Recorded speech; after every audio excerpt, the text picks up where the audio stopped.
राधे राधे सभी को। जय श्री कृष्णा। बोलिए पुरुषोत्तम भगवान की जय। पुरुषोत्तम मास के 8वें दिन पुरुषोत्तम मातम का 8वां अध्याय सुना जाता है।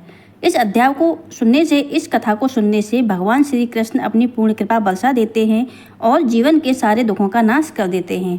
आपके जीवन में जो दुख हैं, संकट हैं, इतना संघर्ष है, उस सब का हरण कर भगवान अपने भक्त को इस कथा सुनने मात्र से सब सुख प्रदान करते हैं। तो बोलिए पुरुषोत्तम भगवान की जय। सूत जी महाराज कहते हैं कि 8वें दिन इस महात्म को सुना जाता है, इस कथा को सुना जाता है। सूत जी ने कहा, हे ऋषियों, इस प्रकार मल मास जो पुरुषोत्तम मास बन चुका था उसको भगवान विष्णु लेकर अपने बैकुंठ लोक आ गए और यहाँ पुरुषोत्तम मास भगवान नारायण के साथ बैकुंठ में वास करने लगे, उनके साथ क्रीड़ा करने लगे और संसार के समस्त सुखों को भोगने लगे और पुरुषोत्तम मास के नाम से विख्यात हुआ। तो जो पुरुषोत्तम मास में व्रत करता है, जप करता है, दान पुण्य करता है, उसको करोड़ करोड़ गुना ज़्यादा फल मिलता है। उस व्रत के, पुरुषोत्तम मास के व्रत करने का प्राप्त होने लगा और ये जीव के, मनुष्य और संसार के सभी लोग सुखी होने लगे।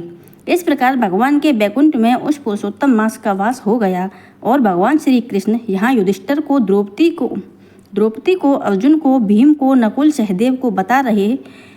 काम्य वन में वनवासित हुए पांडवों ने जब पूछा, हे श्री कृष्ण भगवान, हम दर दर भटक रहे हैं, जंगल जंगल भटक रहे हैं, हमारे दुख का कारण क्या है? भगवान श्री कृष्ण ने कहा, तुम्हारे दुख का कारण है कि इस जंगल में भटकते भटकते अभी पुरुषोत्तम मास आया और पुरुषोत्तम मास में तुमने जप तप व्रत दान पुण्य नहीं किया।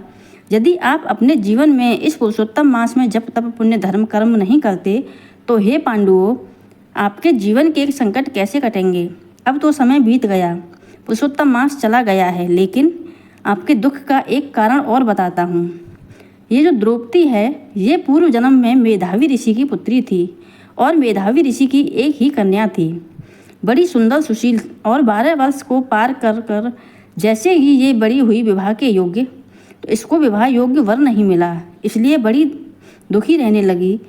और इस ब्राह्मण की पुत्री ने सोचा कि मेरी सभी सहेलियाँ पुत्रवती हो गईं, उनके विवाह हो गए, उनको संतान हो गई, मेरा विवाह कब होगा, मेरी संतान कब होगी, मैं कब इस संसार के सुख को भोग कर अपने पुत्रों की जननी बनूंगी।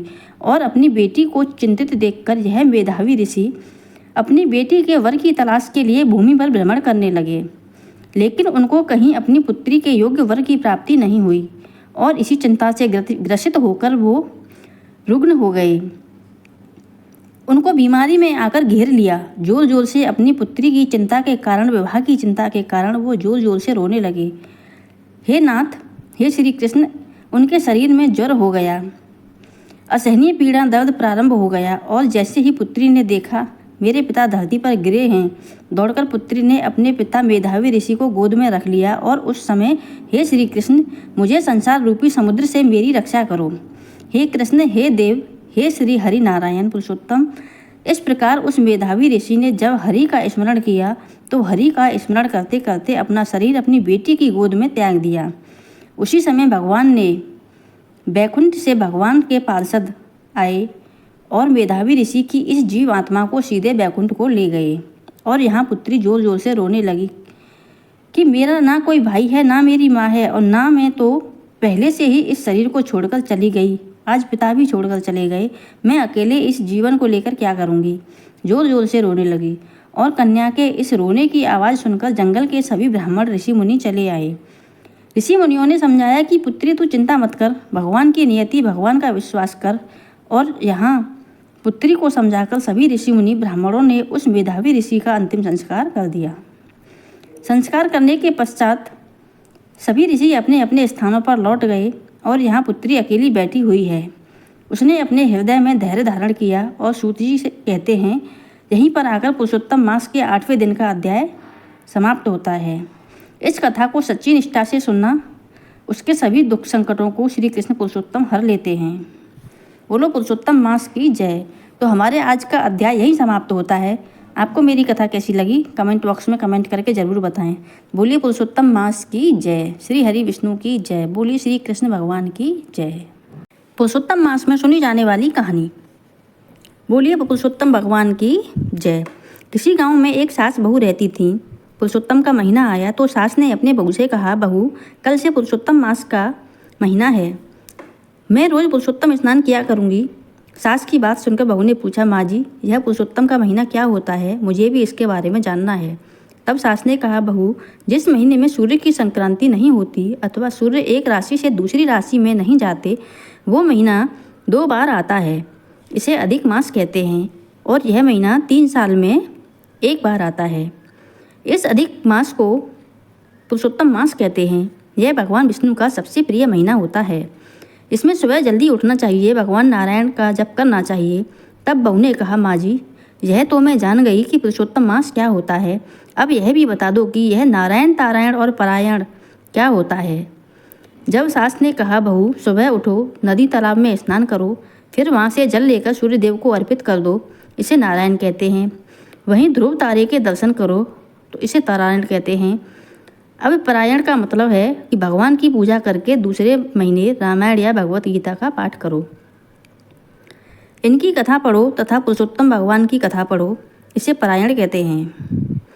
इस तरह से नारायण, तारायण और पारायण किया जाता है। तब बहू कहती है कि माँ जी, अधिक मास का व्रत इतना पुण्यदायक है तो मैं भी यह व्रत किया करूँगी। तो सास कहती है, नहीं नहीं, तुम मत करो, मैं ही करूँगी। अगर तुम भी व्रत करोगी तो घर का काम कौन करेगा? वह चुप रही, लेकिन मन में ठान लेती कि मैं भी यह व्रत जरूर करूँगी। मुझे माँ जी को बिना बताए यह व्रत क्यों ना करना पड़े, लेकिन मैं यह व्रत अवश्य करूँगी। दूसरे दिन पुरुषोत्तम का महीना शुरू हो जाता है तो सास सुबह जल्दी उठी, तालाब में नहाने चली गई। सास के जाने के बाद बहू उठी और सोचा कि जब तालाब पर तो नहाने नहीं जा सकती। उसने मटके में पानी देखा तो पानी नहीं था, लेकिन जिसमें मटका रखते हैं उसमें थोड़ा सा जल भरा हुआ था। तो उसने उस पानी से नहा लिया और कुएं से ताज़ा पानी लाकर नारायण तारायण किया। उसके बाद उसने जल्दी जल्दी घर का सारा काम किया। अचानक जोर से सांस लेने की आवाज़ आई। सास घर आती है तब बहू सब काम कर लेती है।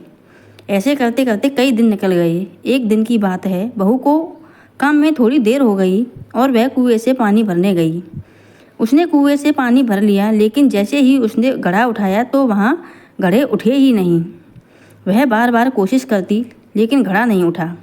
वह सोचने लगी, मैं रोज़ पानी भरकर ले जाती हूँ, फिर आज यह घड़ा क्यों नहीं उठ रहा। तब वह इधर उधर देखती है कि कोई मिल जाए तो घड़ा उठवा लूँ।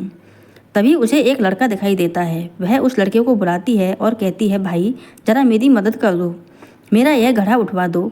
तब वह लड़का उसका घड़ा उठवा देता है और कहता है, सास नहावे कुंडे और बहू नहावे कुंडे। यह कहकर वह चला जाता है और बहू भी चली जाती है। अब रोज़ ऐसा ही होने लगता। बहू पानी भरने आती, पानी भरकर घड़ा नहीं उठता। वह लड़का रोज़ आता और घड़ा उठवाता और रोज़ वही कहता, सास नहावे उंडे, बहू नहावे कुंडे। तो एक दिन बहू ने पूछा, तुम रोज़ ऐसा क्यों बोलते हो? तब लड़का ने कहा, क्यों, तुम रोज़ नहाती हो तो कुंडे से पानी इसलिए कह रहा हूँ। बहू ने कहा, तुम्हें कैसे पता? तब उस लड़के ने कहा, मुझे सब पता है।